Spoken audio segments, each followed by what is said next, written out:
नमस्कार फ्रेंड्स, आप देख रहे हैं सरकारी जॉब भर्ती और मैं हूं हेमंत साहू। दोस्तों, इस टॉपिक में हम लोग देखने वाले हैं पर्यावरण अध्ययन का जो भाग नंबर 15 है उसको देखने वाला है। ठीक है, इसमें जो है 1 इकाई से लेकर जो 8 इकाई तक से महत्वपूर्ण जो क्वेश्चन आंसर बनते हैं हम उसको समझने वाले हैं और देखने वाले हैं। दोस्तों, एग्ज़ाम का जो समय है बहुत ही कम बचा है, मुश्किल से 12-13 दिन का समय बचा है। तो फिर आप लोग जो है जितना हो सके तैयारी करना, क्योंकि जब भी आप टेट निकलोगे तभी जो है असिस्टेंट टीचर के रूप में आप जो है फॉर्म डाल सकते हो, आपका सिलेक्शन हो सकता है। जब तक टेट नहीं निकलेगा तब तक डालना व्यर्थ होगा, क्योंकि इंटरव्यू में जाकर आप लोग फंस जाओगे। इसलिए जो है टेट के लिए अच्छे से तैयारी करो। और एक चीज़ और है कि जो असिस्टेंट टीचर का जो सिलेबस रहेगा है ना, वो लगभग लगभग सीजी टेट के हिसाब से रहेगा, क्योंकि उसमें भी शिक्षा शास्त्र है, बाल विकास है ना, उसमें भी हिंदी रहेगा, उसमें परिवहन रहेगा। तो इसलिए जो है अभी से अच्छा तैयारी करो ताकि उसमें जो है ज़्यादा दिक्कत ना जाए। ठीक है, तो चलते हैं आप लोगों के लिए जो होमवर्क दिया था उसको देख लेते हैं। और दोस्तों, चैनल पर नए हो तो चैनल को प्लीज़ सब्सक्राइब कर देना और बेल आइकन को जरूर दबा देना। आप लोगों के लिए जो होमवर्क है उसको हम पहले देख लेते हैं कि बालकों को शिक्षा ग्रहण करते समय होनी चाहिए। क्या बोल रहा है कि बालकों को शिक्षा ग्रहण करते समय होनी चाहिए। तो इसका जो सही आंसर रहेगा वहाँ पूर्ण स्वतंत्रता का अधिकार होना चाहिए। ठीक है, जो बालक जो है पूर्ण स्वतंत्र रहेगा विचारों से, शारीरिक रूप से, वह जो है शिक्षा को मतलब जो शिक्षा है उसको अच्छे से ग्रहण कर सकता है। तो इसका जो आंसर आ जाएगा पहला सही रहेगा। आज का पहला क्वेश्चन देखते हैं कि छात्रों में तथ्यात्मक चिंतन पद्धति विकसित करने में सर्वाधिक योग दे सकता है। तो क्या दे सकते हैं, कौन से योगदान दे सकते हैं इसमें सर्वाधिक रूप से? ऑप्शन दिए कि सामाजिक अध्ययन शिक्षण है, विज्ञान शिक्षण है, राजनीतिक शिक्षण है या भूगोल शिक्षण है। तो इसका जो सटीक आंसर रहेगा वहाँ विज्ञान शिक्षण आएगा। ठीक है, जहाँ पर तथ्यात्मक शब्द आ गया, क्योंकि तथ्यात्मक कहाँ मिलेगा? विज्ञान में मिलता है। तथ्यात्मक मतलब सबूत के साथ। ठीक है, तो विज्ञान में क्या करते हैं, जब भी हम प्रयोगशाला में तय करते हैं तो फिर वहाँ कुछ न कुछ तो तथ्यात्मक रूप से जानकारी मिलता है, तभी जाके विज्ञान में ये सब चीज़ सीख सकते हैं। ठीक है, बाकी जगह राजनीतिक में ऐसा कुछ तथ्यात्मक रहता नहीं इसमें। उसके बाद दूसरा प्रश्न है, शिक्षक उद्देश्य के क्रियात्मक पक्ष का बिंदु है। क्या बोल रहे हैं कि शिक्षक जो है उद्देश्य के क्रियात्मक पक्ष का बिंदु है। पहला ऑप्शन है कि समायोजन का, दूसरा है कि अवबोधन का, तीसरा है ज्ञान का और चौथा है प्रतिक्रिया का।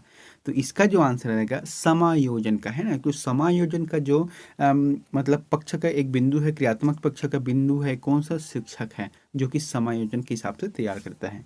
आंसर आ जाएगा पहला। दूसरा प्रश्न है, यहाँ पर तीसरा प्रश्न है कि अन्वेषण प्रणाली का एक प्रमुख दोष है कि। क्या बोल रहे हैं कि अन्वेषण प्रणाली का एक प्रमुख दोष है कि कौन कौन से दोष है? कि गृह कार्य बहुत दिया जाता है, दूसरा है कि व्यवहारिक रूप में अत्यधिक खर्चीली है, तीसरा है कि छात्रों में वैज्ञानिक जिज्ञासा पैदा नहीं करती है, और तीसरा है कि अवैज्ञानिक तथा अव्यवहारिकता कहा जाता है। ठीक है, तो इसका जो आंसर रहेगा वहाँ सेकंड आ जाएगा। ठीक है, क्या है, क्या बोल रहा है कि जो अन्वेषण प्रणाली का जो प्रमुख दोष है, ये क्या है? दोष है कि व्यवहारिक रूप से अत्यधिक खर्चीली है। अगर इसका हम उपयोग करते हैं, इस प्रणाली का जैसे कि प्रयोग करते हैं, तो फिर ये जो थोड़ा सा ज़्यादातर खर्चीली है। ठीक है, लेकिन जो बाकी है वहाँ परफेक्ट सही है। ठीक है, इस प्रकार ये है। तो इसका जो आंसर आ जाएगा व्यवहारिक रूप से अत्यधिक खर्चीली है, ये आंसर जो है सही रहेगा। यहाँ पर चौथा प्रश्न देखते हैं कि अन्वेषण विधि कार्य विधि का प्रशिक्षण प्रदान करती है। यह कथन है, मतलब किसने बोला है कि अन्वेषण विधि जो है कार्य विधि का प्रशिक्षण प्रदान करती है? ऑप्शन दिया गया है कि बेस्टर ने कहा है, पाइने ने कहा है, चौथा है वेस्टावे ने कहा है, या फिर इनमें से कोई नहीं। तो इसका जो सटीक आंसर आ जाएगा वहाँ वेस्टावे ने कहा है। वेस्टावे ने क्या बोला है कि अन्वेषण विधि जो है कार्य विधि का प्रशिक्षण प्रदान करती है। पांचवा प्रश्न है, ह्यूरिस्ट का विधि छात्रों को प्रतिस्थापित करती है। क्या बोल रहा है कि ह्यूरिस्ट की जो विधि है छात्रों को प्रतिस्थापित करती है। क्या प्रतिस्थापित करती है? ऑप्शन देगा कि वैज्ञानिक रूप में, दूसरा है कि योद्धा के रूप में, मानव के रूप में, या फिर यंत्र के रूप में। तो इसका जो आंसर आ जाएगा वहाँ वैज्ञानिकता के रूप में, वैज्ञानिक के रूप में प्रतिस्थापित करती है जो ह्यूरिस्ट की विधि है। इसके बारे में थोड़ा देख लेना है कि यह एक शिक्षण विधि है। क्या है? ह्यूरिस्ट जो है शिक्षण विधि है। और जो ह्यूरिस्ट शब्द है वहाँ यूनानी भाषा के ह्यूरिस्को से बना है, जिसका अर्थ होता है मैं खोज करता हूँ, जो कि वैज्ञानिक विधि के अंतर्गत आता है। छठा प्रश्न है कि विज्ञान शिक्षण के उपागम है। तो उपागम है किस चीज का है? पहला है कि विकासात्मक प्रतिमान का है, दूसरा है कि संप्रत्यय निष्पत्ति का अभिमान प्रतिमान है, और तीसरा है अग्रिम व्यवस्था प्रतिमान है, और चौथा है उपरोक्त सभी हैं। तो इसका जो आंसर आ जाएगा वहाँ उपरोक्त सभी आ जाएगा। ठीक है, उपरोक्त सभी आ जाएगा। विज्ञान शिक्षण के उपागम है, तो जितना भी विकासात्मक है, संप्रत्यक्ष है, अग्रिम है, ये सभी जो है इसका उपागम के अंतर्गत आता है। 7वां प्रश्न है कि विज्ञान शिक्षण छात्र के व्यक्तित्व के गुणों को विकसित करता है। तो क्या करता है व्यक्तित्व के गुणों को? देखो, मैं यहाँ पर जो है प्रश्न हम आज खाली जो है आप लोगों को विज्ञान विज्ञान शब्द सुनाई देगा। ठीक है, तो पर्यावरण के अंतर्गत जो है विज्ञान के क्षेत्र अलग अलग है। पर्यावरण के क्षेत्र के अंतर्गत हम लोग विज्ञान के अंतर्गत भी पढ़ सकते हैं, और उसमें भूगोल को भी पढ़ सकते हैं, क्योंकि इसमें जो है पूरा पर्यावरण का टॉपिक आता ही है। ठीक है, तो यहाँ पर जो पर्यावरण के अंतर्गत जो है इस बार का विज्ञान शिक्षण के अंतर्गत का जो प्रश्न है उसको मैंने यहाँ पर लिया है। प्रश्न क्या बोल रहा है कि विज्ञान शिक्षण छात्र के व्यक्तित्व के गुणों को विकसित करता है। तो किस व्यक्तित्व के गुणों को विकसित करता है?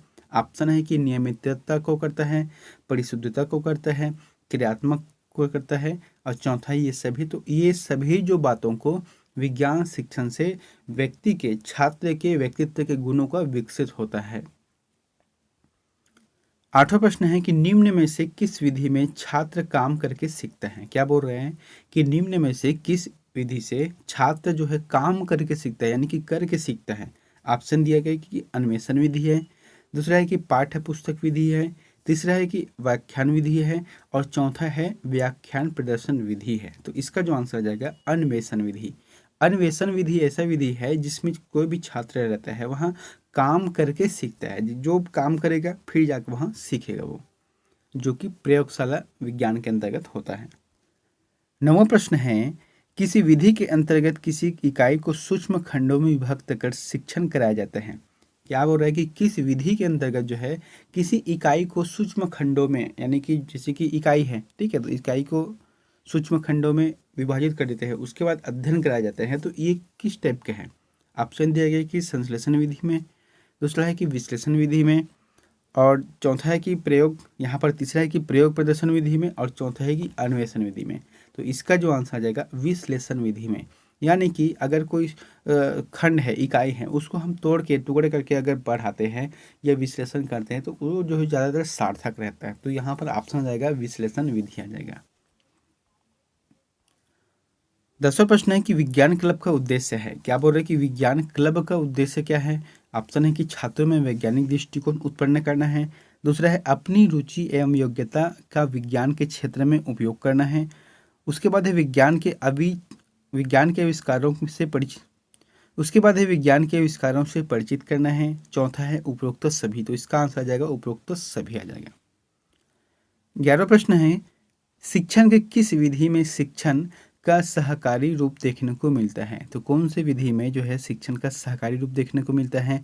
अन्वेषण विधि में, पर्यटन विधि में, टोली शिक्षण विधि में, और चौथा है विश्लेषण विधि में। तो इसका जो सही आंसर आ जाएगा वहाँ टोली शिक्षण विधि में। टोली शिक्षण विधि के अंतर्गत जो शिक्षक का जो सहकारी रूप आप लोगों को देखने को मिलता है। ये 12वां प्रश्न है किस विधि के अंतर्गत किसी इकाई को सूक्ष्म खंडों में विभक्त कर शिक्षण कराया जाता है।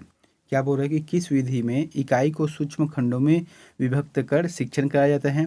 दोस्तों ये प्रश्न शायद और रिपीट हो गया, ठीक है, यहाँ पर मैंने बताया था आपको, ये देखो पुनः शायद रिपीट हो गए हैं। तो इसका जो आंसर रहेगा वहाँ विश्लेषण विधि है। 13वां प्रश्न देखते हैं कौन सी विधि ठोस मनोवैज्ञानिक सिद्धांतों पर आधारित है। तो कौन सी विधि है जो ठोस मनोवैज्ञानिक सिद्धांत पर आधारित है? ऑप्शन है ऐतिहासिक दृष्टिकोण है, दूसरा है कि बुद्धि परीक्षा है, तीसरा है कि व्यक्तित्व परीक्षा है, और चौथा है ये सभी। तो इसका जो आंसर आ जाएगा वहाँ व्यक्तित्व परीक्षा। मनोवैज्ञानिक सिद्धांतों पर आधारित है तो क्या है? व्यक्तित्व से परीक्षा है, व्यक्तित्व की परीक्षा, ये जो है मनोवैज्ञानिक सिद्धांत पर आधारित है। इसका ऑप्शन आ जाएगा थर्ड आ जाएगा। उसके बाद है विज्ञान शिक्षण के ज्ञानात्मक पक्ष से संबंधित है। विज्ञान शिक्षण के ज्ञानात्मक पक्ष से संबंधित क्या चीज़ है कि बोध व प्रयोग का, दूसरा है ग्रहण व प्रतिक्रिया का, तीसरा है उत्तेजना कार्यवाही का, और चौथा है ये सभी। तो इसका आंसर क्या रहेगा? जैसे विज्ञान शिक्षण है तो विज्ञान का शिक्षण करना है तो ज्ञानात्मक पक्ष क्या रहते हैं? बोध होना चाहिए, यानी कि जानकारी होना चाहिए, प्लस व प्रयोग करना चाहिए। ठीक है, जो जानकारी अब हवा में प्रयोग नहीं करना, जानकारी है तो प्रयोग करो, क्योंकि विज्ञान में क्या बोलता है? हमेशा प्रयोग लैब में होता है, प्रयोगशाला में होते हैं। तो इसका सही जानकारी क्या कहता है कि आपको बोध होना चाहिए उस चीज़ के बारे में, पुनः उसके बाद जो है आप प्रयोग कर सकते हैं। इसका आंसर पहला आ जाएगा। 15 प्रश्न है कि प्रोजेक्ट वास्तविकता जीवन का एक छोटा सा अंश है, यह कथन है। तो किसने कहा है कि जो प्रोजेक्ट है वह वास्तविकता जीवन का एक छोटा सा अंश है। देखो, प्रोजेक्ट मतलब हर चीज़ का एक अलग अलग प्रोजेक्ट है, ठीक है। अगर आप जो है कंप्यूटर साइंस पढ़े तो भी उसके लिए एक प्रोजेक्ट चलता है, इकोनॉमी है तो अलग से प्रोजेक्ट चलते हैं। लेकिन यहाँ पर जो साइंस है तो साइंस के, या फिर पर्यावरण है तो पर्यावरण के प्रोजेक्ट क्या रहते हैं। हम लोगों ने जब भी पढ़ा होगा स्कूल कॉलेज में, तो आप लोगों ने देखा होगा कि सर ने एक कभी कभी प्रोजेक्ट दिया रहता है कि इसको टारगेट है कि इसके बारे में आप जो है विश्लेषण करके लाना, या फिर खोजबीन करके जाँच पड़ताल करके लाना है। तो वही जो प्रोजेक्ट है कि वास्तविकता जीवन का एक छोटा सा अंश है। सही बात है कि प्रोजेक्ट क्या है, एक पढ़ाई के क्षेत्र में छोटा सा कार्य है जिसको हम कलेक्शन करके जाते हैं। तो यह कथन है वह किसने कहा है। ऑप्शन दिया गया है कि स्टीवेंसन का, दूसरा है कि बेलार्ड का, तीसरा है किलपैट्रिक्स का, और चौथा है आर्मस स्ट्रॉन्ग का। इसका आंसर आ जाएगा वहाँ बेलार्ड का, बेलार्ड ने कहा है। 16 प्रश्न है कि विज्ञान के शिक्षण का प्रमुख उद्देश्य है। तो विज्ञान के जो शिक्षण है इसका प्रमुख उद्देश्य क्या है कि अनुशासनात्मक उद्देश्य है, दूसरा है कि सांस्कृतिक मूल्यांकन है, और तीसरा है कि सामाजिक उद्देश्य है, और चौथा है ये सभी। इसका जो आंसर आ जाएगा वहाँ ये सभी सही रहेगा, क्योंकि विज्ञान के शिक्षण करना है तो इसमें अलग अलग उद्देश्य रहते हैं, जैसे कि अनुशासन कर सकते हैं, सांस्कृतिक के माध्यम से है, और जो सामाजिक उद्देश्य है तो इन सभी के माध्यम से यहाँ शिक्षण प्राप्त किया जाता है। 16 प्रश्न है। 17 प्रश्न है, विज्ञान शिक्षण में अमूल्यन से आशय है। तो विज्ञान शिक्षण में अनुमूल्यन से आशय क्या है। यहाँ पर ऑप्शन दिया गया कि मूल्यों के प्रति आस्था है, मूल्यों का विरोध है, मूल्य वसूल करना है, और चौथा ये सभी। तो इसका आंसर आ जाएगा मूल्यों के प्रति आस्था। विज्ञान शिक्षण में अनुमूल्यन से आशय है कि मूल्यों के प्रति आस्था होनी चाहिए। 18 प्रश्न है कि ब्रूनर के सिद्धांत की शिक्षण प्रक्रिया की विशेषता है। क्या बोल रहा है कि ब्रूनर के सिद्धांत की शिक्षण प्रक्रिया की विशेषता है, क्यों, कौन सा प्रक्रिया है। ऑप्शन है सीखने की प्रकृति है, ज्ञान की संरचना है, तारतम्यतक व पुनर्वलन का है, और चौथा है ये सभी। तो इसका जो आंसर आ जाएगा ये सभी है। ब्रूनर ने सिद्धांत दिया है, ब्रूनर एक वैज्ञानिक है, मनोवैज्ञानिक है, जिन्होंने सिद्धांत दिया है जिसके माध्यम से सीखने की प्रवृत्ति है, ज्ञान की संरचना है, और तारतम्य व पुनर्वलन का यहाँ शिक्षण प्रक्रिया के विशेषता के अंतर्गत आता है। 19वां प्रश्न है, कोठारी आयोग के अनुसार प्राथमिक स्तर पर पढ़ना चाहिए। देखिए, बहुत ही अच्छा प्रश्न है ये। एक प्रश्न जो है जीएस के अंतर्गत भी आता है, ठीक है। क्या बोल रहा है कि कोठारी आयोग के अनुसार प्राथमिक स्तर पर पढ़ना चाहिए। क्या पढ़ना चाहिए, सफाई, स्वास्थ्य एवं स्वास्थ्य आदतों के बारे में, दूसरा है कि स्वास्थ्य रक्षा है, तीसरा है रोमन अक्षरों का ज्ञान है, और चौथा है उपरोक्त में से कोई नहीं, ठीक है। तो इसका जो आंसर क्या आ जाएगा, सफाई, स्वास्थ्य एवं स्वस्थ आदतों के बारे में पढ़ना है। देखो, इसके बारे में सबसे अच्छा चीज़ बता रहा हूँ आप लोगों को। जो कोठारी आयोग है इसका निर्माण कब किया गया था, इस आयोग का गठन कब किया गया था, इसको याद रखना है 1964 1966 के बीच में किया गया था। तो इसका जो आयोग का उद्देश्य क्या था कि जिसे राष्ट्रीय शिक्षा आयोग भी कहा जाता है। देखो, कोठारी आयोग को राष्ट्रीय शिक्षा आयोग भी कहा जाता है। भारत का एक ऐसा पहला शिक्षा आयोग था जिसने अपनी रिपोर्ट में सामाजिक बदलावों को ध्यान में रखते हुए कुछ ठोस सुझाव दिए थे, जो कि लगभग 10 वर्षीय था, है ना। मैंने इसके बारे में पढ़ा है, वो 10 वर्षीय था। तो जो है शिक्षा के क्षेत्र में पहला आयोग है, और इसको राष्ट्रीय शिक्षा आयोग भी कहा जाता है। उसके बाद है 20वां प्रश्न है कि श्रव्य दृश्य साधन सहायक होते हैं। तो श्रव्य दृश्य साधन जो सहायक होते हैं वह कैसे होते हैं। ऑप्शन दिए गए कि बालक के प्रत्यक्ष अनुभव प्राप्त करने में, दूसरा है कि बालक की क्रियाशीलता में, तीसरा है कि बालक के मस्तिष्क में स्थायी ज्ञान प्राप्त करने में, या फिर उपरोक्त सभी। तो बिल्कुल सही बात है, क्योंकि श्रव्य दृश्य यानी कि देख कर जो सीखते हैं सब, और जो सुनकर सीखते हैं, तो ये साधन सहायक होते हैं। किसके लिए होते हैं कि प्रत्यक्ष अनुभव प्राप्त करने के लिए होते हैं। बिल्कुल सही बात है कि बालक की जो क्रियाशीलता है वो तो होगा ही, और साथ ही बालक के मस्तिष्क में स्थायी ज्ञान प्राप्त करने के लिए उसके जो कॉन्शियस और सबकॉन्शियस माइंड है। 21वां प्रश्न है कि निम्न में से स्थूल से सूक्ष्म की ओर सिद्धांत है। क्या बोल रहे हैं कि स्थूल से सूक्ष्म की ओर। ऑप्शन दिया गया कि आगमन विधि का, दूसरा है संश्लेषण विधि का, तीसरा है विश्लेषण विधि का, और चौथा है निगमन विधि का। तो इसका जो आंसर आ जाएगा वहाँ निगमन विधि, इसका आंसर जाएगा। 12वां प्रश्न है, सामाजिक अध्ययन के लिए वांछित अभिवृत्ति है। सामाजिक अध्ययन के लिए वांछित अभिवृत्ति क्या है? ऑप्शन देंगे कि सामाजिक, आर्थिक, राजनीतिक संस्थाओं में सक्रिय भाग लेना है। दूसरा है कि सामाजिक परिवर्तन है तो योगदान है। तीसरा है कि विश्व एकता एवं अंतर्राष्ट्रीय सद्भाव के कार्यों की प्रशंसा करना है। और चौथा है उपयुक्त सभी। आंसर जाएगा चौथा नंबर। इसमें जो सामाजिक अध्ययन की वांछित अभिक्रिया क्या है, ये सभी जो है सामाजिक, आर्थिक, राजनीतिक, सामाजिक परिवर्तन हेतु योगदान और विश्व एकता और अंतर्राष्ट्रीय सद्भाव के लिए यह कार्य प्रशंसा युक्त रहता है, जो कि वांछित अभिवृत्ति है। 23वां प्रश्न है, पाठ्य वस्तु को रोचक, सरल, प्रभावपूर्ण, सुगम, हृदयगामी जिसके माध्यम से बनाया जाता है वहाँ कहलाती है। ठीक है, जैसे कोई भी पाठ्य वस्तु है, अगर कोई पाठ है उसको हमको रोचक बनाना है, सरल बनाना है, सुगम बनाना है और हृदयगामी यानी कि हृदय को अच्छा लगना चाहिए, बच्चे लोगों को अच्छा लगना चाहिए, इस तरीके से बनाते हैं तो उसे क्या कहा जाता है? ऑप्शन है कि शिक्षण विधि है, अधिगम विधि है, शिक्षण सहायक सामग्री है, तो ये सभी हैं। तो ये जो सभी रहेगा वहाँ इसका आंसर ठीक रहेगा। जैसे विज्ञान पढ़ रहे हैं, ठीक है, विज्ञान के अंतर्गत हम लोग पढ़ रहे हैं पर्यावरण का। अब खाद्य श्रृंखला बनाना है, तो खाद्य श्रृंखला पढ़ने से अच्छा है हम उसको प्रयोग करके देखते हैं, उसके लिए सामग्री व्यवस्था करके डायग्राम के माध्यम से देखते हैं। तो इससे जो है जो सब्जेक्ट है उसको रोचक भी बना सकते हैं और हृदयगामी भी बना सकते हैं और सुगम भी बना सकते हैं, ताकि बच्चों लोगों को अच्छे से समझ आ सके। 24वां प्रश्न है, अवलोकन विधि की विशेषता है। क्या बोल रहे हैं कि अवलोकन विधि की विशेषता है। ऑप्शन है छात्र छात्रों के लिए उत्तम विधि है। दूसरा है प्रत्यक्ष रूप से प्रयोगशाला प्रयोगकर्ता में से संपर्क करता है। तीसरा है कि व्यवहारिक ज्ञान की प्राप्ति होती है। और चौथा है उपरोक्त सभी। तो इसका आंसर आ जाएगा उपरोक्त सभी आ जाएगा। ठीक है, अवलोकन विधि की विशेषता क्या है? जो है अवलोकन करना है, जिससे उत्तम विधि, छात्र छात्रों के लिए उत्तम विधि होता है। तो इस तरीके से इसका जो विधि है वहाँ विशेषता में सभी, इसका आंसर सही आ जाएगा। 25वां प्रश्न है, यदि मापन के सारे यंत्र तथा साधन विश्व से समाप्त कर दिए जाए तो आधुनिक सभ्यता बालू की दीवार की तरह ढह जाएगी। कथन है। देखो यहाँ पर एक वैज्ञानिक ने बोला था कि यदि मापन के सारे यंत्र जो है और जो भी सारे साधन है वह पूरे विश्व से ख़त्म कर दिया जाए, उसको हटा दिया जाए, समाप्त कर दिया जाए, तो जो आधुनिक सभ्यता है वहाँ एक बालू की दीवार यानी कि जो रेत की दीवार की तरह ढह जाएगी। तो इसको जो है किसने कहा है? रॉय ने कहा है, रॉस ने कहा है, हार्वर्ड ने कहा है या फिर सिम्पसन ने कहा है।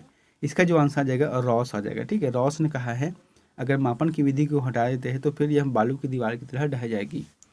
26वां प्रश्न है, सामाजिक अध्ययन मनुष्य के तथा उसके वातावरण के साथ स्थापित संबंधों का अध्ययन है। यहाँ कथन है। क्या बोल रहा है कि जो सामाजिक अध्ययन है वह मनुष्य के साथ तथा उसके वातावरण के साथ स्थापित संबंधों का वर्णन है। जो मनुष्य और वातावरण के जो संबंध को बताया है, यहाँ कथन किसका है? इसका जो आंसर रहेगा वह जेरोलोमिक है। इसका जो आंसर आ जाएगा जेरोलिमेक है। जेरोलिमेक ने कहा है सब चीज़ को, आंसर आ जाएगा। उसके बाद है 27वां प्रश्न है कि इतिहास को सार्वभौमिक रूप से विद्यालय पाठ्यक्रम का एक महत्वपूर्ण विषय माना गया है। यह कथन है। देखो यहाँ पर पुनः जो कथन वाला प्रश्न आ गया है, कथन वाले को आप लोग याद करना। ठीक है, ये जो है इसको रट नहीं सकते, इसको हमेशा पूछे जाते हैं कभी न कभी। पर्यावरण के अंतर्गत 1 से तो 2 नंबर का जो कथन तो पूछे ही जाएंगे। इसमें क्या बोल रहा है कि इतिहास को सार्वभौमिक रूप से विद्यालय पाठ्यक्रम का एक महत्वपूर्ण विषय माना जाना चाहिए। किसने कहा है?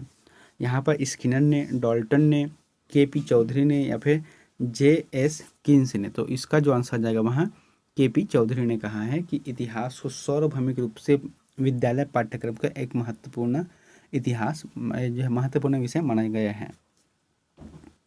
28वां प्रश्न है कि सामाजिक अध्ययन की विशेषता है। तो सामाजिक अध्ययन की विशेषता क्या है? इसमें मानव जीवन को प्रधानता दी गई है। बिल्कुल सही बात है। सामाजिक अध्ययन के अंतर्गत इसमें जो अर्थशास्त्र, नागरिक शास्त्र, इतिहास, भूगोल का संघ है। सही बात है। ये जो है देखना, ये जो है अपन जो प्राथमिक स्तर पर और जो मिडिल स्तर पर जो पढ़ते हैं ना, वही है। सामाजिक अध्ययन के अंतर्गत नागरिक शास्त्र आ जाएगा, भूगोल आ जाता है, इतिहास आ जाता है, अर्थशास्त्र आ जाता है, सभी आते हैं। और वो तो जो है 9वीं के बाद जो 11वीं आता है, 12वीं आता है, उसमें जाके सब अलग अलग पार्ट हो जाते हैं। उसके बाद है तीसरा कि यहाँ व्यक्ति तथा समूह में सामंजस्य स्थापित करते हैं। उपरोक्त सभी, तो उपरोक्त सभी सही आ जाएगा। 29वां प्रश्न है कि 10 वर्षीय विद्यालय शिक्षा क्रम की अभिशंसा की है। तो मैंने आपको पहले बताया था कि जो 10 वर्षीय जो विद्यालय जो शिक्षा क्रम है उसकी अभिशंसा किसने की है, किस आयोग ने की है, कोठारी शिक्षा आयोग ने। कब हुआ था इसका जो आयोग का गठन है, 1964 से 66 के मध्य हुआ था, ठीक है। राष्ट्रीय शिक्षा आयोग भी कहा गया इसको पहली बार। तीसरा प्रश्न है कि शैक्षिक भ्रमण हेतु उपयोगी नहीं है। तो शैक्षिक भ्रमण अगर करना है तो उपयोगी कौन सा नहीं है, यहाँ पर विद्यालय प्रदर्शनी है, विज्ञान संग्रहालय है, विद्यालय है, चिड़ियाघर है। तो इसका जो आंसर आ जाएगा यहाँ विद्यालय नहीं। भाई अगर शैक्षणिक प्रदर्शन करना है तो विद्यालय से आपको बाहर जाना पड़ेगा। विद्यालय में ही रहकर शैक्षणिक प्रदर्शन करोगे तो क्या मिलेगा, कुछ नहीं मिलेगा। इसलिए जो है शैक्षणिक प्रदर्शन करें तो विज्ञान प्रदर्शनी केंद्र में जाओ, विज्ञान संग्रहालय में जाओ, ठीक है। और जो है ये चिड़ियाघर है वहाँ पर जाओ, कोई जगह पहाड़ी पर्वत है वहाँ उधर जाओ। तो यहाँ पर जाओगे तो फिर आपको शैक्षणिक भ्रमण का महत्व मिलेगा और अच्छे अच्छे जगह की जानकारी भी मिल जाएगी यहाँ पर। दोस्तों 31वां प्रश्न है आप लोगों के लिए होमवर्क है, तो जो इसका आंसर है प्लीज़ कृपया करके कमेंट करके जरूर बताएं। आप लोग जो देखते जरूर लेकिन कमेंट नहीं करते हैं ना, तो ऑप्शन दिया गया यहाँ पर, प्रश्न क्या दिया गया है कि कर के सीखने पर आधारित क्रियाकलाप है। क्या बोल रहा है कि कर के सीखने पर आधारित क्रियाकलाप है। ऑप्शन दिए गए कि परियोजना कार्य है, दूसरा है वाद विवाद है, तीसरा है व्याख्यान कार्य है और चौथा है समस्या समाधान है। तो इन चारों में से जो भी ऑप्शन आपको सही लगता है तो प्लीज़ कमेंट बॉक्स पर जाकर हमें कमेंट करके जरूर बताएं। दोस्तों वीडियो कैसा लगा ये भी हमको जरूर बताना। मिलते हैं नेक्स्ट वीडियो में एक नई जानकारी के साथ। Thank you.